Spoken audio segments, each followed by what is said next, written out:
Hola, estimados hermanos. Por la ruta bíblica del Señor Jesucristo quiere poder explicar que lo que van a presenciar a continuación no es un sermón, sino que es una conferencia. Está hecha en base a una conferencia mucho más amplia que está destinada para ser presentada ante un auditorium de jóvenes cristianos que se encuentran en algunos institutos o universidades a nivel superior, y también está destinado para alumnos de la enseñanza media acá en nuestro querido Chile. Es por eso que no tendrá las características propias de un sermón como ustedes están acostumbrados a escucharlos, sino más bien será una exposición sobre un tema que está muy candente hoy día, no solamente en Chile y en el mundo, y que está destinado desde una óptica cristiana poder presentar una especie de desmistificación sobre un hecho que hoy día la sociedad considera como algo natural, y con ello no estoy diciendo ni estoy negando que existe. Sí existe, y es una gran preocupación para hombres y mujeres y gobiernos, pero también para ser más rigurosos desde el punto de vista de lo que podría ser una ciencia o lo que podría ser una exposición responsable. Queremos entonces, como ya dije, desmitificar un hecho. Y este hecho es el siguiente, que está inscrito o encerrado en el título de esta conferencia, podríamos llamarla científico-cristiana.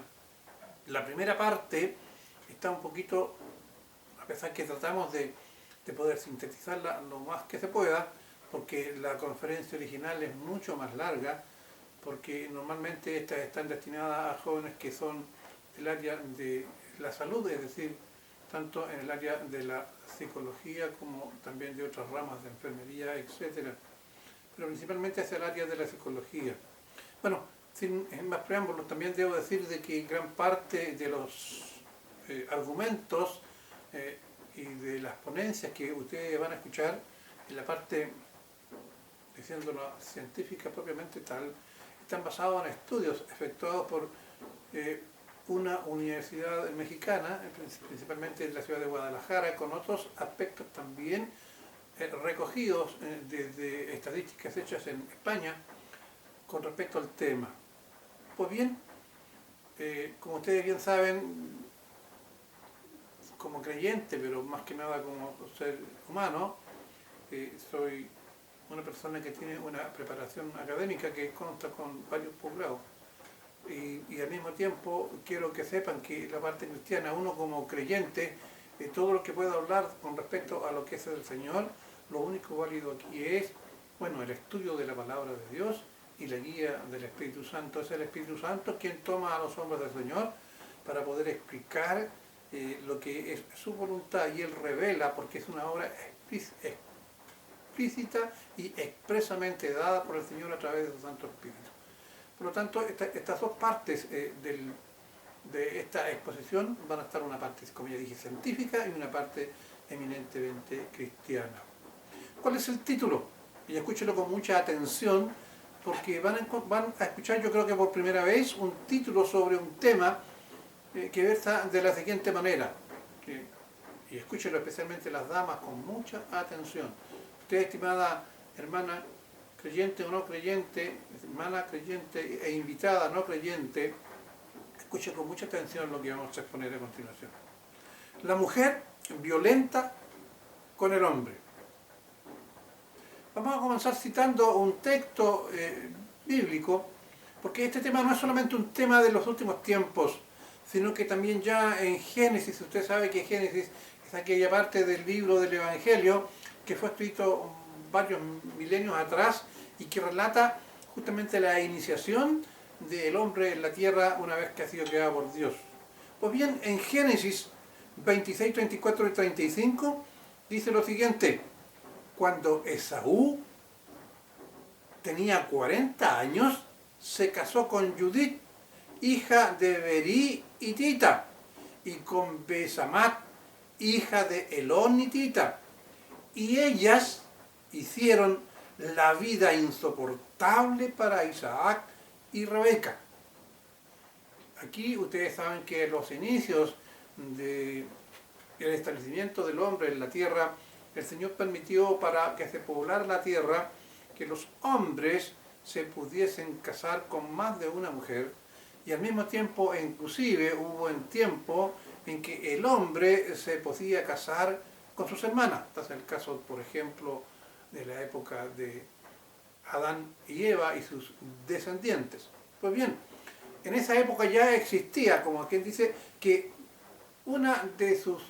dos de sus tres esposas de Esaú, ellas hicieron la vida insoportable para Isaac y Rebeca, es decir, su otra esposa. Es decir, ya habían conflictos al interior de la familia. Pues bien, por violencia doméstica nos referimos a toda forma de abuso físico, económico, sexual, verbal y o psicológico que tenga lugar en las relaciones entre miembros de la familia, en la cual la dinámica de poder es una de las características más comunes. La dominación de parte del agresor hacia su víctima, por ello, no se reduce únicamente al abuso físico, psicológico, sexual, económico, etc. También la violencia está relacionada con el uso del poder, por ello no se reduce, como ya dije, al abuso físico, psicológico, etc.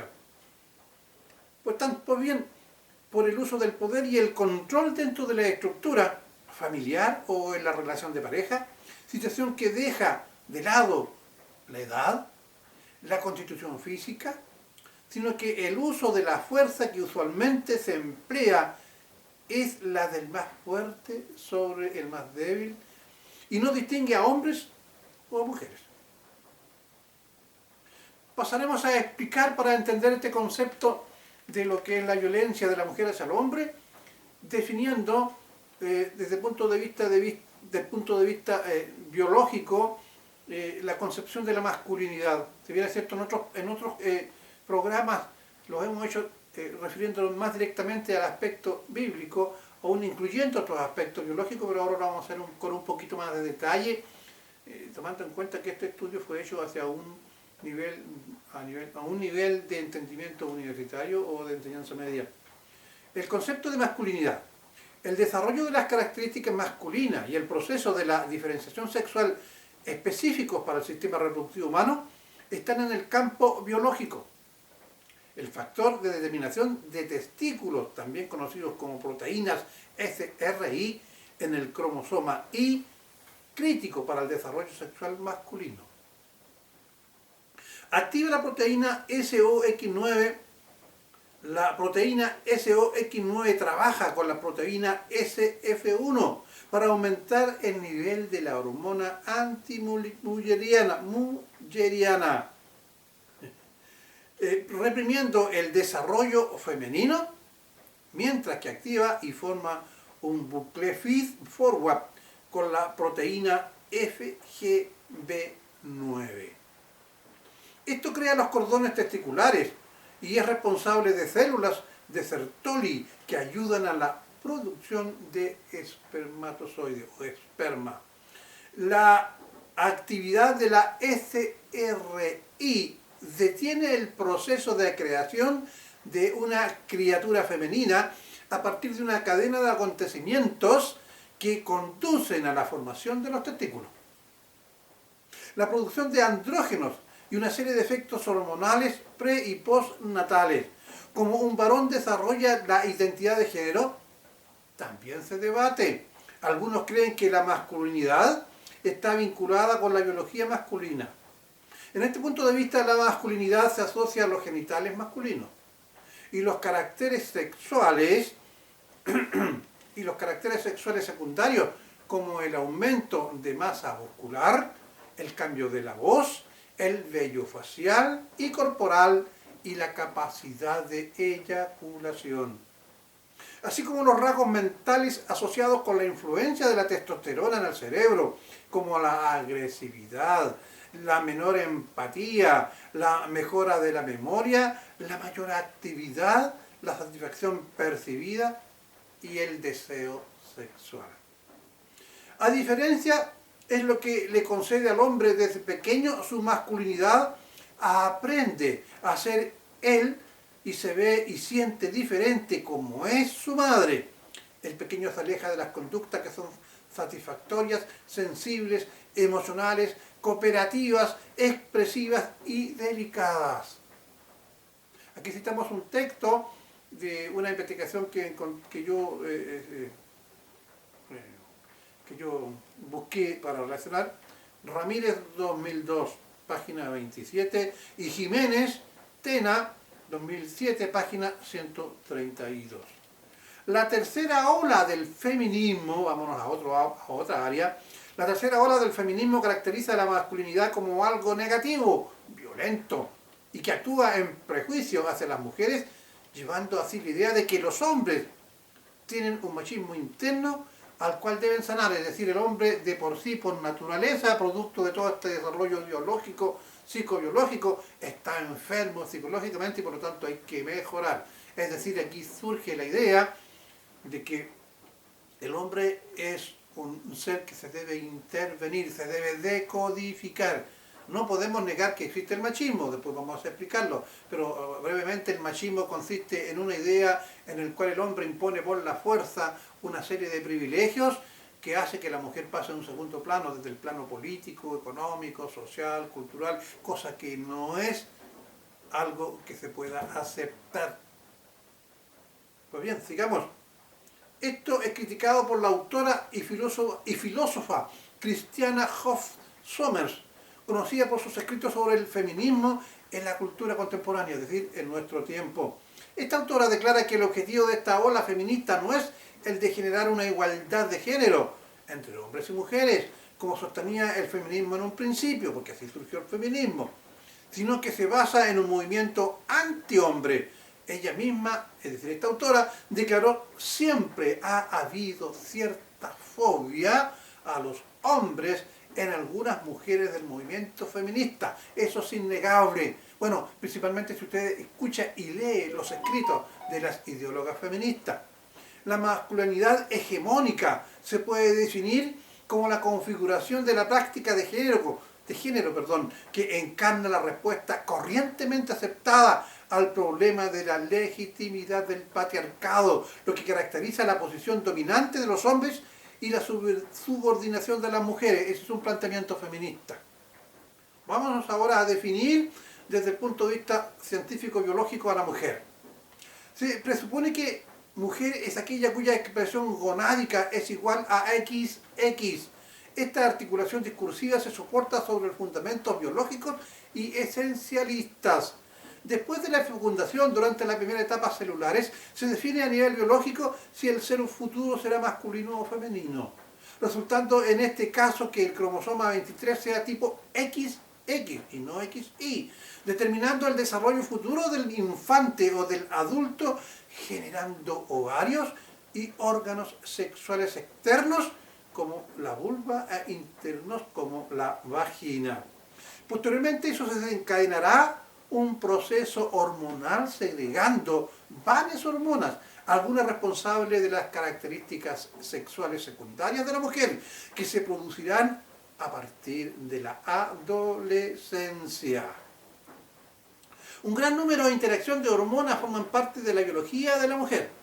La principal es el estrógeno, que afecta las características sexuales secundarias. Vamos ahora al tema de fondo. Ya hemos definido a la mujer, vemos ahora sobre el tema de fondo. La mujer ejerce violencia intrafamiliar y social sobre el hombre. Este es un supuesto que vamos a demostrar a continuación. Pero lo haremos empezando con un versículo bíblico. En Génesis 26, 34, 35 dice, y repito de nuevo lo que empezamos en el comienzo, es necesario volver a repetir este pasaje. Cuando Esaú tenía 40 años se casó con Judith, hija de Beteli y Tita, y con Besemat, hija de Elón y Tita, y ellas hicieron la vida insoportable para Isaac y Rebeca, es decir, para su otra esposa. Es decir, la violencia femenina hacia el hombre por distintas razones que vamos a ver aquí adelante, ha existido y existen, no solamente del hombre. No estamos negando que el hombre, o a muchos hombres, o a algunos hombres, son violentos con las mujeres. Los hombres sufren estragos similares a los de las mujeres, que son blancos y víctimas de la violencia en los ámbitos físicos, psicológicos, económicos, sociales y sexuales. Adicionalmente se identificó un agravante en la situación de vida de estos hombres, a saber, socialmente no hay instituciones que los apoyen, es decir, aquellos hombres que son violentados por las mujeres. No hay instituciones que los apoyen y en sus círculos cercanos son ignorados o se burlan de ellos. Sí, ¿a dónde salió este poco hombre? ¿Cómo aguantar que una mujer ejerza violenta sobre él? Es un macabeo, dicen algunos acá. En palabras ya más vulgares, otros dicen es un calzonudo. O también dicen es un divilucho. Se sienten mal, pues se ven identificados con el hecho de que manera que tanto el hombre como la mujer pueden ser vistos tanto como vulnerables y violentados, o como violentos y agresores, según sea el caso, en una relación de pareja o matrimonial. El tema de la violencia hacia el hombre perpetrada por la mujer en una relación de pareja se muestra como la violencia doméstica hacia el hombre. Está generada desde la vivencia de un matriarcado controlador y exigente. Situación que marca la relación de parejas e hijos. Esta realidad rompe con los estereotipos socialmente aceptados, que sostienen que en todos los casos es la mujer quien violenta al hombre, dentro de la dinámica de la relación de pareja o matrimonial. En los últimos años se ha venido evidenciando otros rostros de la violencia doméstica que afecta a las parejas en distintas dimensiones, referidos de la violencia de la mujer hacia el hombre. La violencia que ejerce la mujer contra el hombre, el fenómeno de la violencia tiene diversas manifestaciones y están condicionadas por el modo y estilo de relación de pareja al interior del matrimonio, la estructura sociocultural, etc. Según el Instituto de Estadísticas Español, en el año 2017, para el mes de mayo, las cifras sobre violencia contra el hombre son las siguientes. O sea, ¿cuántos hombres en España habían sido violentados por sus mujeres? Escuchen, vamos a demostrar que más adelante inclusive han sido asesinados por sus mujeres. Es decir, un homicidio. Años y registros. 2011 hubieron 2.863 víctimas masculinas. 2.788 víctimas. 2013, 2.635 víctimas. 2014, 2.703 víctimas. 2015, 2.677 y el 2016, 2.574 víctimas. En 7 años aproximadamente hubieron 15.000 víctimas españolas de la violencia intrafamiliar ejercida por la mujer hacia el hombre. Ahora, en el 2003, el Consejo del Poder Judicial en México declara que para el 2003, 7 hombres fueron asesinados por sus esposas.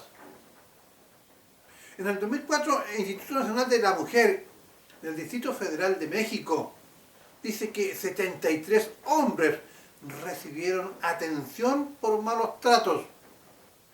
Aquí se han restado porque muchos hombres que son agredidos por sus mujeres les da vergüenza ir a los centros asistenciales, y sobre todo en México, que ustedes saben que los mexicanos son medio machos, esto nos van a querer comprobar a través de una estadística que formaron parte de ellos, que fueron agredidos por sus mujeres. Seguimos. En el 2005 en Veracruz, 56 denuncias de hombres y víctimas de violencia. En el 2005, en el Distrito Federal, la Secretaría de Salud demostró o señaló que un 21,8% de las víctimas de violencia en el Distrito Federal fueron hombres. En el 2007, en el Estado de México, por cada asesinato de mujer ocurren homicidios dolosos contra hombres. Aquí está superando, es decir, más mujeres asesinan a sus esposos que los esposos a sus esposas. Para el año 2007 en el Distrito Federal de México. Y en su mayoría, adivine por qué una mujer llega a matar a su esposo. Dice que en su mayoría por problemas pasionales. Usted dirá, no me diga nada. Tenían que ser hombres. Bueno, en este contexto, debemos ser capaces como sociedad de modificar la visión del paradigma relacional en las parejas, así como la desmistificación de los estereotipos sostenidos por el feminismo, en que solo es el hombre el único agresor hacia la mujer y la mujer no agrede de ninguna forma al hombre. Lo que existe dentro de la estructura social sobre la posición del hombre dentro de la misma. Es decir, el hombre es el enfermo, agresor y violento. No estoy negando que esa situación sí existe, pero en un grado también importante, como aquí lo hemos demostrado, a través de estos estudios, también lo hacen las mujeres hacia los hombres. ¿Cómo se manifiestan las formas de violencia femenina a través de estos estudios realizados en estos dos países, según esta universidad mexicana? Ejerciendo la dominación de parte de la mujer hacia el hombre. Esta abarcó un radio de acción más amplio que el físico, el psicológico, el sexual o el económico. Si existen otros elementos que vienen a engrosar las causales de la violencia femenina. Esta violencia se emplea entonces con el uso del poder y el control dentro de la estructura familiar o en la relación de pareja o matrimonio. Aquí no importa la edad, constitución física, pues el uso de la fuerza empleado por el más fuerte sobre el más débil no hace diferencia entre hombres y mujeres. La exigencia cada vez mayor hacia su pareja masculina, el ámbito personal, familiar, económico y social, como lo ejerce por medio de realizar gastos desmedidos e innecesarios, constantes reuniones sociales, salidas y fiestas, produciendo una angustia con ese actuar en su marido o pareja. Otro de los mecanismos es desacreditar a la pareja masculina o a su esposo, resaltando las carencias y defectos que tiene éste y disminuyendo sus capacidades en forma sutil o indirecta, como insinuar su escaso poder viril y ser muy poco dotado. En otros casos se habla explícitamente en su presencia de forma jocosa, clara y directa, es decir, se ríe frente a sus amigos enrostrándole este tipo de situaciones, lo que equivale a una violencia muy definida y clarificada. En los casos en que los hombres son violentados por sus parejas, no ven la situación como violencia hacia su persona, en algunos casos, sino como un estilo propio de la relación o una manera natural de interactuar con él de su mujer. Este lo ve a la mujer, la mujer ve al hombre como un campo amplio para ejercer otra táctica, para seguir con el ejercicio de la violencia en perjuicio del hombre. Total, si te lo está aceptando, así que echémosle nomás. Voy a ser más creadora y le voy a seguir dando, pero duro. En la práctica, la mujer ejerce violencia hacia el hombre cuando lo intimida, lo humilla, lo aísla de los familiares y amigos. O le retira el dinero, lo amenaza con suicidarse o dañar a sus hijos, le impide trabajar o estudiar. Todas estas cosas fueron sacadas en estos estudios a través de encuestas y cuestionarios efectuados a hombres, principalmente a hombres y algunas mujeres. Los chantajean o hacen con gritos pidiendo ayuda a los vecinos, seguras de que les creerán a ellas. En algunos casos los denuncian sin fundamento real a la policía, generando una prisión preventiva injusta y dolorosa en su marido o su pareja. Los agreden físicamente de su propia mano o recurren a terceros. La mujer constantemente rajuña, patalea y muerde. Usted dirá, ustedes tienen que haber sufrido eso, no, es por lo que me han contado. Bueno, repito, los chantajean o hacen con gritar pidiendo ayuda a los vecinos, seguras de que les creerán a ellas.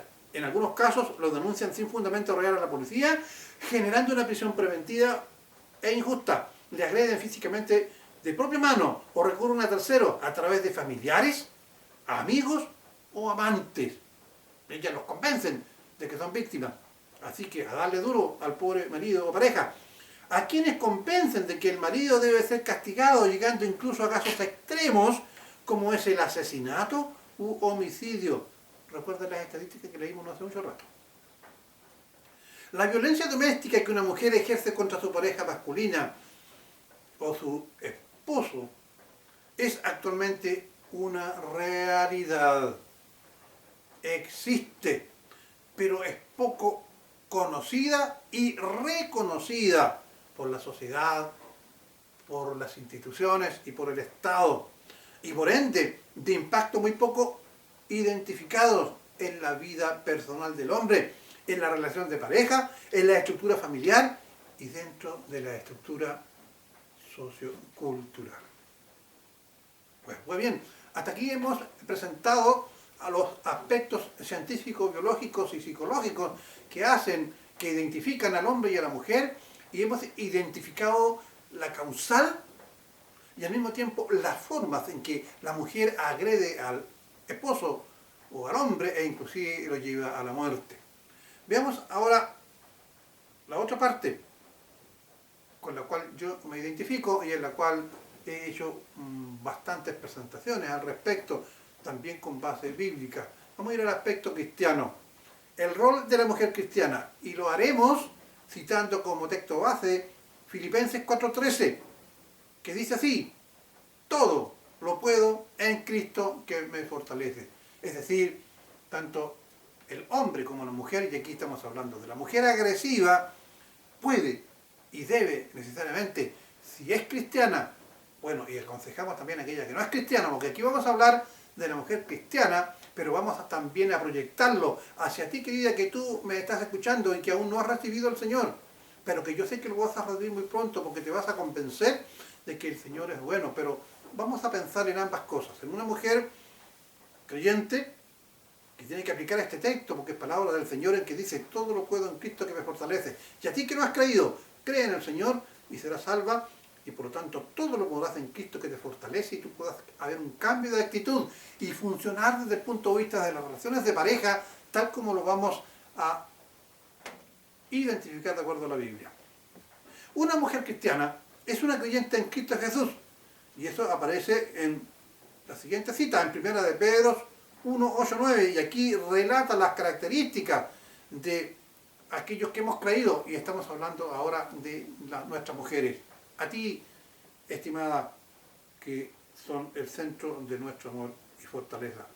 Ustedes, mujeres, ustedes lo aman, como Cristo, a pesar de no haberlo visto. Y aunque no lo ven, ahora creen en Él y se alegran con un gozo indescriptible y glorioso, pues están obteniendo la meta de su fe, que es su salvación, es decir, mujer creyente.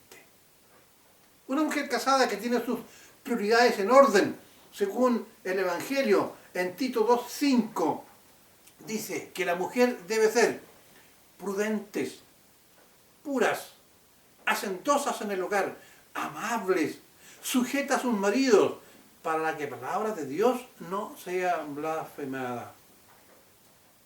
Ella ha elegido, estamos hablando de la mujer cristiana, la piedad. La piedad es una conducta de amor, de comprensión y de cariño que nos hace a actuar, no solamente, cuando hablo ahora a las mujeres, no solamente a su esposo, sino con sus restos de congéneres femeninas, otras mujeres, sus hijos, su esposo y el resto de la sociedad. Pues bien, ella ha elegido la piedad, eso es la piedad, como su virtud principal, como el centro de su vida, y hace de la piedad el enfoque en cada relación, ¿se dan cuenta? Incluido el matrimonio. una esposa piadosa, ha decidido que agradar y obedecer a Dios es más importante para ella que su felicidad o placer temporal. Ahí está la fe profunda y el amor a Dios, la adoración hacia el Señor con nuestras acciones. Y está dispuesta a hacer cualquier sacrificio necesario para honrar al Señor, su Dios y Salvador, en su papel como esposa. Según Proverbios 31, del 9 al 11, que dice, refiriéndose a la mujer virtuosa: abre tu boca, juzga con justicia y defiende la causa del pobre y del menesteroso. Mujer virtuosa, ¿quién la hallará? Porque su valor sobrepasa grandemente a la de las piedras preciosas. El corazón de su marido, escúchelo bien, el corazón de su marido está en ella, confiado, y no carecerá de ganancia. ¿Por qué? Porque cuando nosotros, los esposos, tenemos el corazón puesto en nuestras esposas y vemos la condición de piedad de nuestras esposas, ellas pueden conseguir todo aquello que se lo propongan siempre y cuando sea en el Señor. Entonces, no carecerá de ganancias esta esposa, según Proverbios 31, del 9 al 11. Bueno, todo esto para convertir a una esposa cristiana a rendirse al señorío del Señor Jesucristo, solo con el empoderamiento del Espíritu Santo que mora en ella desde el momento en que ella creyó. Y esto está según Gálatas 2:20, que dice así: con Cristo estoy justamente crucificado y ya no vivo yo, mas vive Cristo en mí, dice esta esposa. Y lo que ahora vivo en la carne, es decir, en mi cuerpo, lo vivo en la fe, creyendo del Hijo de Dios, el cual, el Señor Jesucristo, me amó y se entregó a sí mismo por mí, hasta morir en la cruz. Una mujer cristiana se acercará al matrimonio con una mentalidad distinta a la de una mujer mundana. Por eso es importante a ti que no has creído, que tú creas. No será locura para ti, será algo agradable servir a tu Señor. En Tito 2:12 dice, enseñándonos que renunciando a la impiedad y a los deseos mundanos, vivamos este siglo sobria, justa y piadosamente. Este es un mensaje para ti, mujer, para que tú no puedas ser una persona conocida dentro del grupo de las que agreden, de las que son impías. Para poder evitar los actos de agresión y violencia hacia su marido, que a veces la pueden llevar incluso al homicidio, como ya hemos demostrado, su accionar al relacionarse al interior del matrimonio y su marido debe tener en cuenta lo expresado en Filipenses 2, del 3 al 4. 3 y 4. Nada hagáis, escúchalo bien, estimada compañera, mujer cristiana, nada hagáis por contienda o por vanagloria, antes bien con humildad, estimando cada uno de los demás, a tu esposo, a tus hijos, a tus suegros, a tu suegra, a tus hermanas, a tus hermanos, estimando a cada uno de los demás como superiores a ti misma, no mirando cada uno por lo suyo propio, sino cada cual también por lo de los otros. Es decir, tener en cuenta y un equilibrio entre los deseos de la esposa, también con los deseos del resto, de aquellos que pertenecen a su familia y particularmente a su marido o esposo. Si la esposa sigue de cerca este principio, eliminaría la mayoría de los argumentos conducientes a la violencia matrimonial y familiar de la mujer hacia el hombre. Uno de los principales problemas que llevan a la mujer, como hemos indicado, son los celos, por causa de las relaciones sexuales que llevan en algunos casos a situaciones de adulterio del marido o simplemente celos o sospecha de cierta infidelidad. Por ello la esposa cristiana debe actuar de acuerdo a lo que la palabra del Señor dice en 1 Corintios 7 del 1 al 5, cuando nos habla de problemas del matrimonio. Y escuche bien, aquí también abarca aún a las solteras. En cuanto a las cosas que me escribiste, bueno sería al hombre no tocar mujer. No que las mujeres sean malas, sino nos evitaría una gran cantidad de problemas. En cuanto a las cosas que me escribiste, dice el apóstol, bueno le sería al hombre no tocar mujer. Pero a causa de la fornicación, cada uno tenga su propia mujer y cada uno tenga su propio marido. Ahora, el marido cumpla con la mujer el deber conyugal y asimismo la mujer con el marido. Aquí la cosa es para los dos lados. La mujer no tiene potestad sobre su propio cuerpo, escúchalo bien, sino el marido.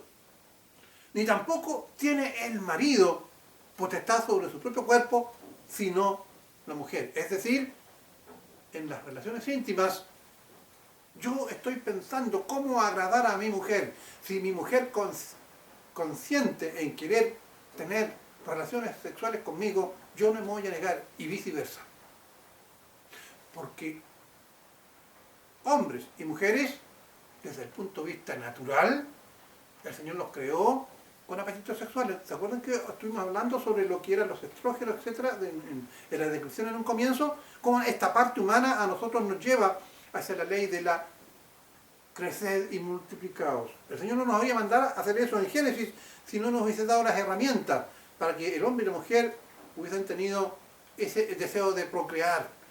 Y 5, que es el último versículo de este pasaje, no os neguéis el uno al otro. ¿Se dan cuenta? A no ser por algún tiempo, de mutuo consentimiento. Hay momentos en que tanto el hombre como la mujer no desean tener relaciones íntimas. En el caso de la esposa, cuando está en el periodo de menstruación, o en el caso del varón, cuando a lo mejor está muy cansado, o tiene algún tipo de situación que le ha afectado, porque esto tiene que ver mucho con la parte afectiva y psicológica. Repito, no os neguéis el uno al otro, a no ser por algún tiempo de mutuo consentimiento, para ocuparos sosegadamente. Aquí está la condición. También para ocuparos sosegadamente en la oración. La oración es una herramienta por el cual nosotros los creyentes pedimos la ayuda del Señor, y si nosotros nos acostumbramos, escúchalo bien, a pedir según su voluntad y en su palabra, son dos cosas, según su voluntad y de acuerdo a su palabra, el Señor nos concederá todo lo que pidamos. Repito, no os neguéis el uno al otro a no ser por algún tiempo de mutuo consentimiento. Hay razones de tipo físico, de tipo biológico o de psicológico, pero también dice para ocuparlos sosegadamente la oración y volver a juntarlos, es decir, podemos volver a tener relaciones íntimas en uno. Cuando el hombre tiene una relación sexual con su mujer, son uno solo. Y ese uno se ve proyectado como una evidencia en los hijos. Usted ha de saber, que me está escuchando, que desde el punto de vista genético, nuestro ADN está mezclado y está presente en nuestros hijos. Y estamos una parte mía y una parte de mi esposa. Y esa criatura a la cual tanto amamos, sea hombre o mujer, es carne de mi carne y sangre de mi carne. Perdón, y sangre de mi sangre. Al igual que es carne de su carne y sangre de su carne. Y sangre de su sangre de mi esposa. Por último, tenemos que los dichos en Efesios 5, 22 y 24 debemos hablar sobre el tema de la sumisión, en algunos casos mal aplicado, cuando se plantea que las esposas se sujetan a sus maridos como al Señor.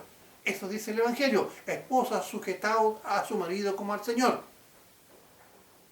Eso produce un escozor en las feministas, y por qué no decirlo en algunas mujeres que aún son creyentes, porque son muy mal empleados y muy mal entendidos estos conceptos. Veamos, se produce en ellas vergüenza. La palabra sujetar, pues, se ha utilizado por los maridos como una excusa para tratarlas como esclavas. Eso no es correcto. Eso no es lo que establece el Señor.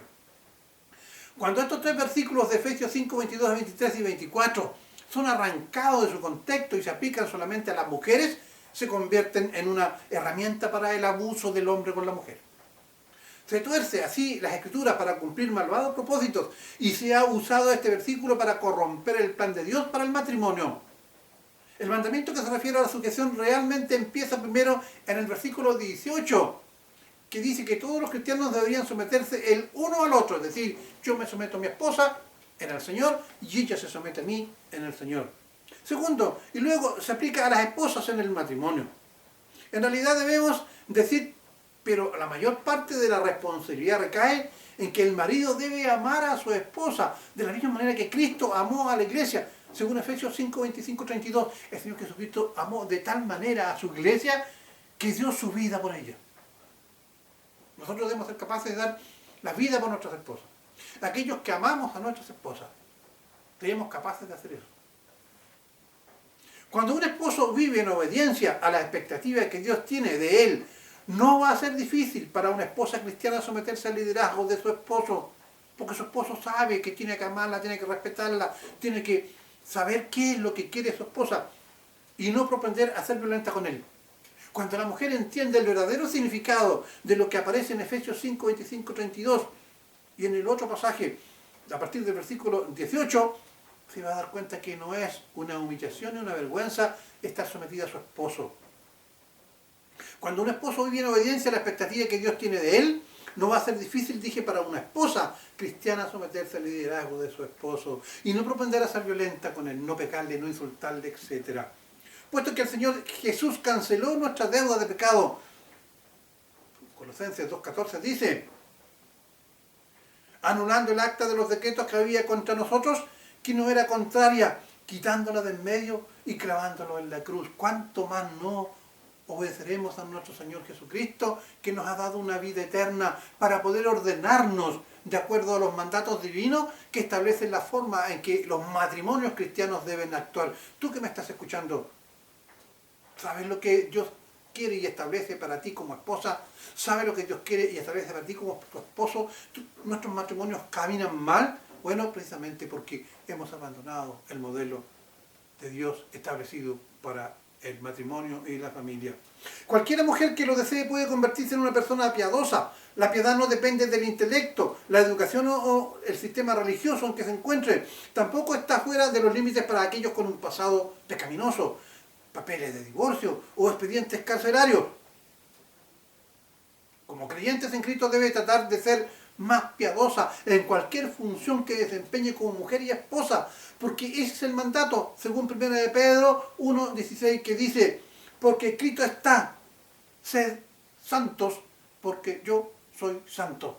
Y la santidad significa apartarnos de todo mal, amar al prójimo como a nosotros mismos, estar pensando en el bien del ser querido. El amor es benigno, todo lo cree, todo lo soporta, busca el bien del otro, no el bien de uno mismo, etc. Y si la mujer invoca, ¿y por qué queremos ser más como aquel que amamos? Es decir, si la mujer tiene en su corazón, se invoca, ¿por qué voy a ser más? Yo, que mi Señor, que se entregó por mí, y que es santo, que no es violento, ¿por qué yo debería ser violenta? Podemos terminar diciendo que la violencia intrafamiliar y social no es propia ni exclusiva del hombre, como dicen las feministas. También existe una forma importante de la mujer hacia el hombre, que no solo los afecta a ellos, sino que a sus hijos y a su entorno familiar, con alcances psicosociales de amplio espectro que no siempre sabemos aquilatar bien. Por otro lado, el modelo ideado por Dios del rol de la mujer y el hombre en el matrimonio debe ser asumido a cabalidad y así evitaría o simplemente eliminaría estas acciones y conductas no deseadas, como en este caso estamos hablando de que la mujer también es agresora del hombre. Para ir terminando, como ya dije, esta conferencia, que es mucho más larga, que tiene muchos más pasajes bíblicos, que se refiere a muchos otros aspectos a nivel, por ejemplo, de estadísticas, a nivel de funciones de carácter psicosocial, etcétera, que demuestran y tratan de explicar biológica y psicológicamente el hecho que nuestras sociedades, nuestras amadas esposas y mujeres, ejercen violencia familiar, física, psicológica, hacia nosotros los hombres. Ahora, termino diciendo, como este es un enfoque ideado para desmistificar el papel o el rol de que o la idea más bien dicho, de que la mujer no es violenta, hemos demostrado que nuestras mujeres y esposas, cuando se apartan del modelo bíblico ideado por el Señor, como ocurre en el mundo, como lo hemos demostrado en los casos mexicanos y españoles, ocurre entonces la aparición de la mujer violenta en nuestra sociedad y que las feministas, desde una manera de manejar la victimización del rol del hombre, que no desconocemos que también es una realidad, y solamente se ven como blancas palomas. La decodificación de la sociedad a través del ateísmo es algo que nosotros debemos evitar. Y este es uno de los objetivos por el cual nosotros hemos presentado esta conferencia con base bíblica hacia hacia el mundo de jóvenes que hoy día está destinada para ir justamente a estos jóvenes que están formándose en los institutos universitarios y superiores en el área de la medicina, del trabajo social y de las ciencias sociales. También así como los jóvenes que se están iniciando en su pensamiento crítico a nivel de enseñanza media, porque son ellos los más manipulables, que hoy día creen que el mundo está dividido entre hombres matones y hombres y mujeres inocentes. En ambos lados, en mayor medida en las mujeres, en mayor medida en los hombres, se ejerce violencia, y estas violencias generalmente también, en algunos casos, son motivos de muerte. Que el Señor ilumine a cada uno de ustedes por la ruta bíblica del Señor Jesucristo. Ora al Señor para que aquel que no ha creído acepte al Señor Jesús como su Señor y Salvador. Él murió en la cruz por ti. Él fue capaz de entregar su vida para que tú, confesándole como tu Señor y Salvador, puedas pasar de la vida infernal a la vida eterna.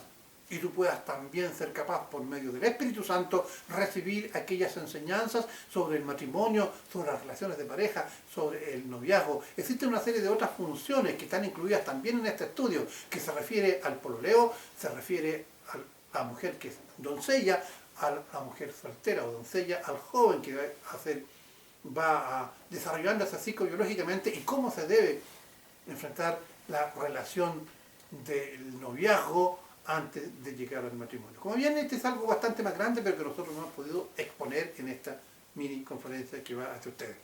Muchas gracias.